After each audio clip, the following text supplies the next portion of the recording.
disc fired, and then loaded in the bake kiln and fired. So there are lots of other steps for it to go through. Isn't that funny stuff? It's very weird. Mm.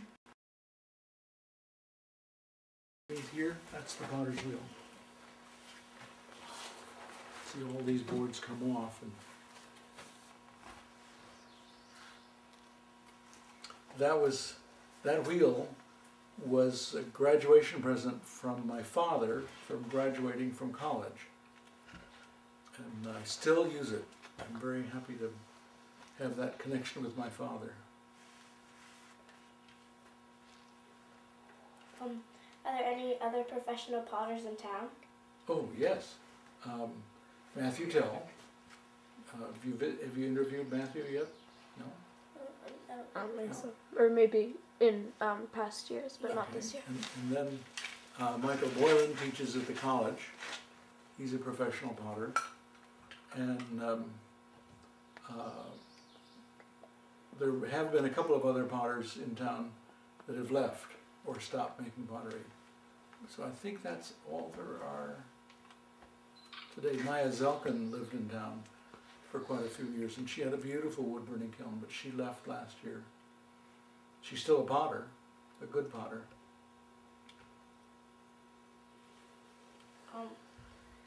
What do you see as the future? What do you see as the future of your work and your studio in Marlboro? Well, I'm 70 years old, and I'm working less and making less pots, and I want to be able to keep on going because I'm having fun, but I don't see, I'm just working for my own pleasure, and if somebody comes or if I have an exhibit, fine, but I don't expect to. I think my career is 90% done. So I don't know what will happen. I don't have a plan. I know I'm supposed to have a plan, but I don't have a plan.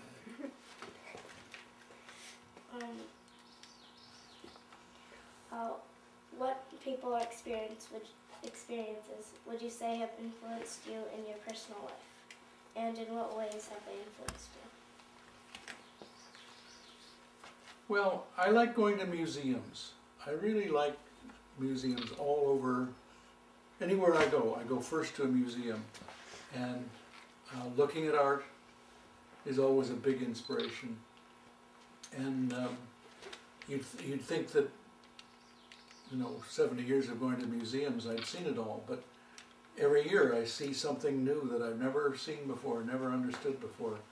And up in the other studio, I had, there was a funny metal piece, aluminum, and also an acrylic piece.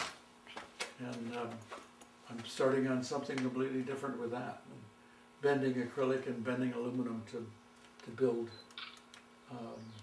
strange subjects. For example, I'm fascinated with a cube. And within every cube, you can fit a ball, a sphere, inside a cube, right? But then there's a smaller cube that'll fit inside the sphere, and so that, and likewise bigger, the cube that you start with on the beginning, there's a sphere that will only touch on the 8 corners, so that geometry is an interest, and that's pretty far from that squishy piece I just finished.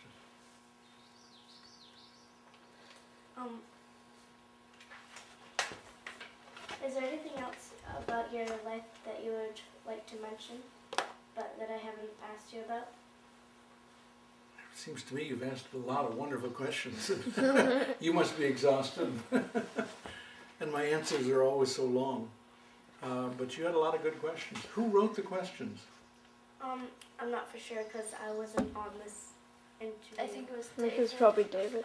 David? Yeah, David and Rose. David wrote the questions. Rose might have helped, but I think Rose was the person who had called you. Yeah. I think David writes all the questions. Yeah, with the occasional help from others. One more question that's not on here, but Yep. how long does it usually take you to complete like a bowl? Okay, a little bowl, a small bowl. To actually throw it on the wheel might take minutes. When I was a student, when I was training, I could make 250 pieces smaller than that, but small pieces, 250 in a day, right? But my teacher could make 500 to 800 pieces in a day. And so my technique is fast, but then there are 5, 6, 7, 8, 9, 10 more steps to complete the piece, so that throwing of a piece is less than a fifth of the time that it takes to finish it. And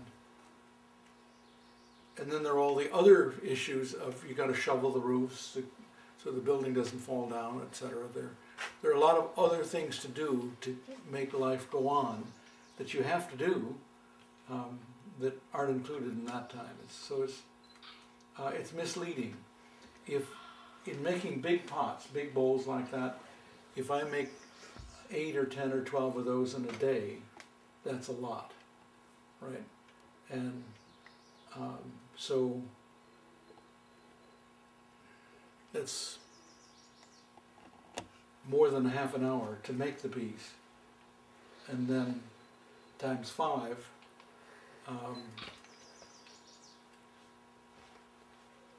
it's at least 3 hours from beginning to end to make a single piece. So it's quick and it's slow. It's so complicated. It isn't. A carpenter, usually they pack up their tools at the end of the day and go home, and they come back the next day and start where they finished. With clay, you can't do that. You have to control the dryness, and so it dries slowly, and then trim the foot, and a zillion steps. One more question. Do statues usually sell the best, or do the stuff you use around the house regular, like the kitchenware? Oh, kitchenware definitely sells the best, yeah. But I've made so many pie pans, 100 most years, sometimes 200 pie pans, I don't know how many, huge numbers. And so I know how to do it.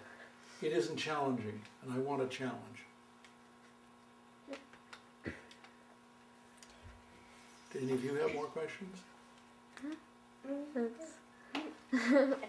you hear? Because the other thing. Of course I heard. All right. Thank you very much. Thank you. Thank you. You better call David. Yeah. Right. The phone is in the middle of the window over there. Alright, let me see. Thank you so much for your time. You're very welcome. I'm sorry I took so much time. No, it was good. Yeah, that's great. Well, at least none of you fell asleep.